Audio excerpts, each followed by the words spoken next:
Ini adalah sesi perkongsian audiobook cerita-cerita teladan hasil karangan Enid Blyton. Terjemahan ke bahasa Indonesia dengan tajuk Anak Dalam Cermin dan Cerita-cerita Lain.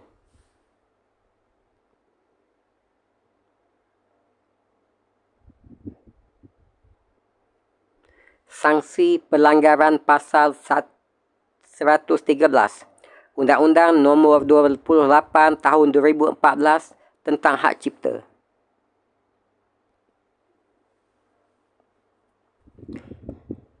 Cerita-cerita teladan Anak Dalam Cermin dan Cerita-cerita Lain oleh Enid Blyton. Ilustrasi oleh Wal Biro. Penerbit PT Gramedia Pustaka Utama Jakarta, Kompas Gramedia. Judul asal bagi buku ini adalah Dame Topples, Buns and Other Stories by Enid Blyton, copyright 1950, text by Darrell Waters Limited, copyright 1983, illustrations by the Hamlin Publishing Group Limited, all rights reserved. Versi terjemahan ke bahasa Indonesia dengan judul Anak Dalam Cermin dan Cerita-cerita Lain oleh Enid Blyton. 616141017. Hak Cipta Terjemahan Indonesia oleh PT Gramedia Pustaka Utama. Alih bahasa oleh Indri K. Hidayat. Design sampul marina_design@yahoo.com. Diterbitkan pertama kali oleh penerbit PT Gramedia Pustaka Utama, anggota IKAPI Jakarta 1986. ISBN 978-602-03-2988-8. 192 halaman. Saiz buku 14 cm. Cetakan ke-12 Juni 2016. Dicetak oleh Percetakan PT Gramedia Jakarta. Isi kandungan di luar tanggungjawab percetakan. Cerita-cerita teladan di dalam buku ini adalah Kuih Kismis Bu Topple, Dolly Pembuang Waktu, Kesalahan Teddy, Karena Malas, Anak Dalam Cermin, Anak Yang Terbelakang, Gara-gara Jinki, Kalau Suka Berbohong. Cerita teladan yang kelima, Anak Dalam Cermin. Ronnie mempunyai sifat yang aneh. Kalau teman-temannya datang ke rumahnya, Ronnie tak pernah membiarkan mereka bermain-main dengan mainannya. Aneh benar kau ini, Ronnie, ucap ibu Ronnie pada suatu hari. Bukankah kau ingin bermain-main dengan mainan Harry kalau kau kebetulan sedang bermain di rumahnya? Juga kalau sedang di rumah Angela, kau ingin meminjam balok susunannya, bukan? Mengapa kau tak memperbolehkan teman-temanmu bermain dengan mainanmu? Ah, sahut Ronnie. Aku tak senang jika mainanku dipakai anak lain. Mudah-mudahan saja kau bertemu dengan anak yang seperti kau, tak mahu meminjamkan mainannya kepadamu, ujar ibu pula. Kalau tidak begitu, kau tak akan tahu betapa buruknya sifatmu itu. Kita harus mahu membagi apa yang kita miliki bila keadaan memungkinkan. Ada satu hal yang paling digemari Ronnie. Ia sangat suka bercermin.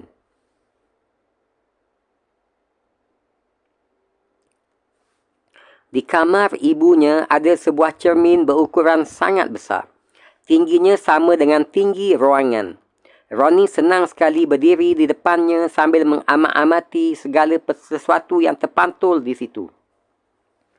Bukan dirinya sendiri yang diamat-amati anak itu, tetapi kamar lain di balik cermin itu. Kamar itu mirip benar dengan kamar ibunya. Meja rias, tempat tidur, jendela dan pintunya sama dengan yang terdapat di kamar ibunya. Bila pintu kamar itu dibuka, Ronnie melihat ada kamar anak-anak yang mirip dengan kamarnya sendiri. Tetapi, walaupun kelihatan mirip, rasanya sedikit berbeza. Betapa ingin Ronnie melihat kamar anak-anak yang nampak sedikit di cermin itu. Pada suatu hari, angan-angan Ronnie terkabul. Ketika Ronnie sedang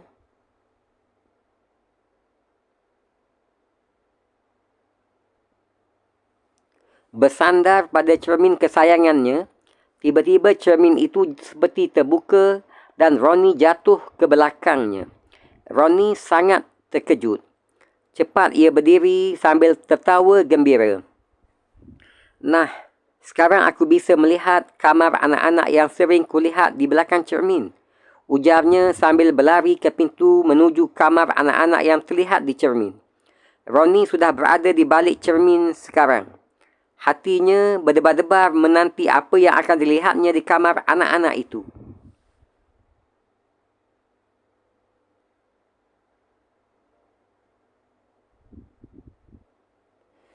Ternyata kamar itu persis dengan kamarnya sendiri. Di situ terdapat sebuah lemari penuh berisi mainan, sebuah kuda goyang dan sekotak balok susun. Di atas kursi ada monyet-monyetan sedang duduk. Monyet itu mirip benar dengan monyet-monyetannya. Sedang di atas bangku duduk sebuah boneka beruang. Tetapi meskipun sangat mirip dengan mainannya, kelihatannya mainan-mainan yang berada di situ agak berbeza. Ronnie ingin mencoba kuda goyangnya. Sama cepatkah gerakannya dengan kepunyaannya?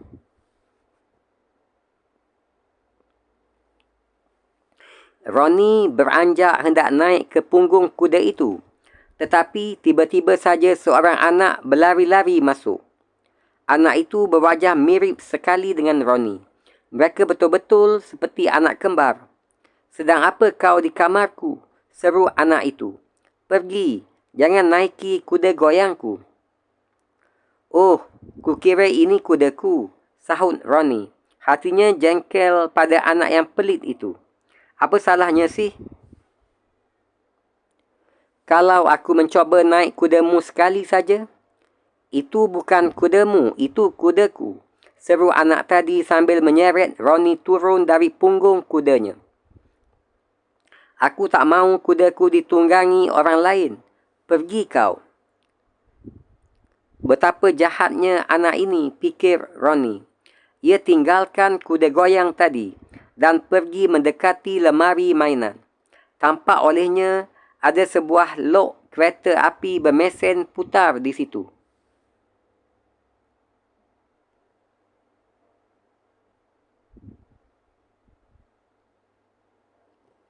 Mirip dengan kepunyaannya. Ronnie ingin mencoba apakah lok kereta api yang ini bisa berjalan mengelilingi kamar seperti kepunyaannya. Diputarnya kuncinya. Tetapi anak tadi merebutnya. "Jangan bermain dengan lok keretaku. Sudah kukatakan, aku tak senang mainanku dipakai orang lain." "Apa salahnya sih kalau dipinjam sebentar?" kata Ronnie marah. "Sikapmu sama sekali tidak sopan. Aku tak akan merosakkan mainanmu." Kemudian, Ronnie memegang boneka beruang dan menggendongnya.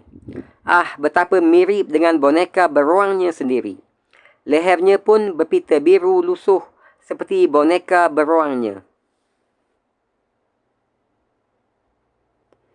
Tetapi anak yang satu lagi tak suka melihat Ronnie membelai-belai boneka beruangnya. Ditariknya boneka itu. "Boneka beruangku tak suka digendong orang lain," katanya. "Berikan dia kepadaku." "Oh, kau benar-benar lucu," Ronnie berkata sambil mempertahankan boneka beruang yang sedang dipegangnya dari rebutan anak tadi. Aku ingin menggendongnya. Jangan, cegah anak tadi sambil menarik boneka beruangnya dari tangan Ronnie dengan sekuat-kuatnya. Terdengar suara barang sobek. Ternyata sebuah kaki boneka beruang itu lepas. Melihat hal ini, anak tadi menjadi marah dan menghentak-hentakkan kakinya seperti yang biasa dilakukan Ronnie. Oh, lihatlah, dasar kau anak bandel. Kau lepaskan kaki boneka beruangku.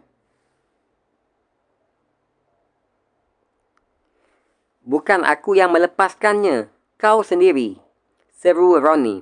Hatinya sedih melihat boneka beruang yang kakinya tinggal satu itu. Baiklah, gendonglah olehmu boneka beruang ini, kalau memang itu maumu.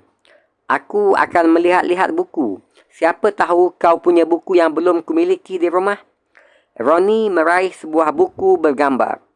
Tetapi anak tadi dengan segera merebutnya hingga 2 buah halaman buku itu terlepas. Jangan lihat bukuku. Oh, gara-gara kau 2 halaman bukuku jadi terlepas. Ronnie marah sekali. Dipukulnya anak laki-laki itu.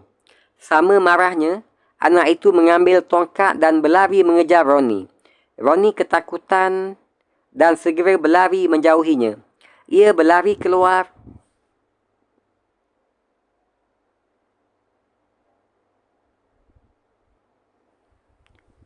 menuju kamar yang menyerupai kamar ibunya.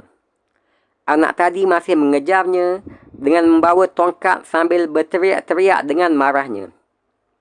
Ronnie berlari ke cermin yang berkilau-kilauan di dinding. Ah, betapa inginnya ia menerobos cermin itu supaya cepat jauh dari anak yang pelit, egois dan pemarah itu. Ronnie melompat ke arah cermin dan tiba-tiba saja Ronnie mendapatkan dirinya berada di kamar ibunya sendirian. Tepat pada saat itu ibunya masuk.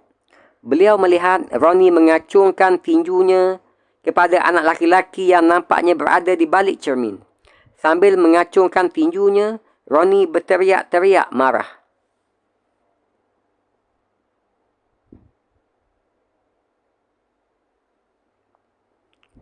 Ronnie, mengapa kau berteriak-teriak begitu? Tak tahukah kau bahawa anak yang kau marahi di cermin itu tak lain adalah dirimu sendiri? Ucap ibunya. Dia bukan aku, sahut Ronnie. Dia jahat dan pelit, kedekut. Aku mengunjungi kamarnya melewati cermin ini, Bu. Tapi dia tak memperbolehkanku memegang mainannya sama sekali. Naik kuda-kudaannya pun aku tak boleh. Kalau begitu dia persis kau, kata ibunya. Ketika lok kereta apinya ku pegang, ia marah-marah dan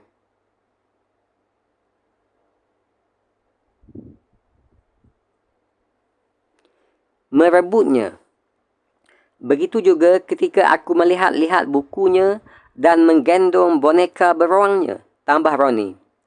Ya, persis kau, ujar ibu sambil tertawa. Bukankah ibu pernah mengatakan, semoga kau bertemu dengan orang yang sifatnya seperti kau, Ronnie? Nah, sekarang kau tahu betapa jeleknya sifatmu. Kau bertemu dengan dirimu sendiri di cermin itu. Sukakah kau kepadanya? Sungguhkah anak yang di cermin itu diriku sendiri? Tanya Ronnie. Wajahnya memang mirip denganku. Tapi aku tak suka kepadanya.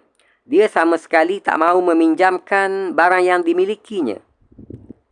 Kau pun begitu kalau teman-temanmu datang ke sini, kata ibu Ronnie. Hai, jangan menangis Ronnie. Ibu kira kau baru bermimpi nak.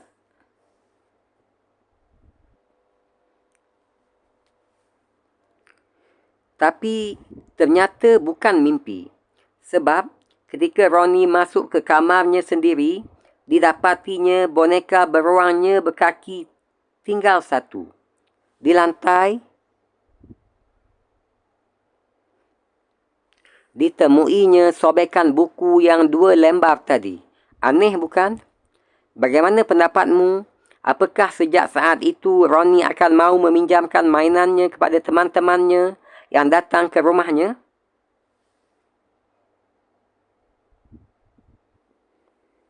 Sehingga bertemu lagi dalam sesi perkongsian selanjutnya dengan cerita yang lain pula, iaitu anak yang terbelakang. Sehingga bertemu dalam sesi-sesi selanjutnya, insya-Allah.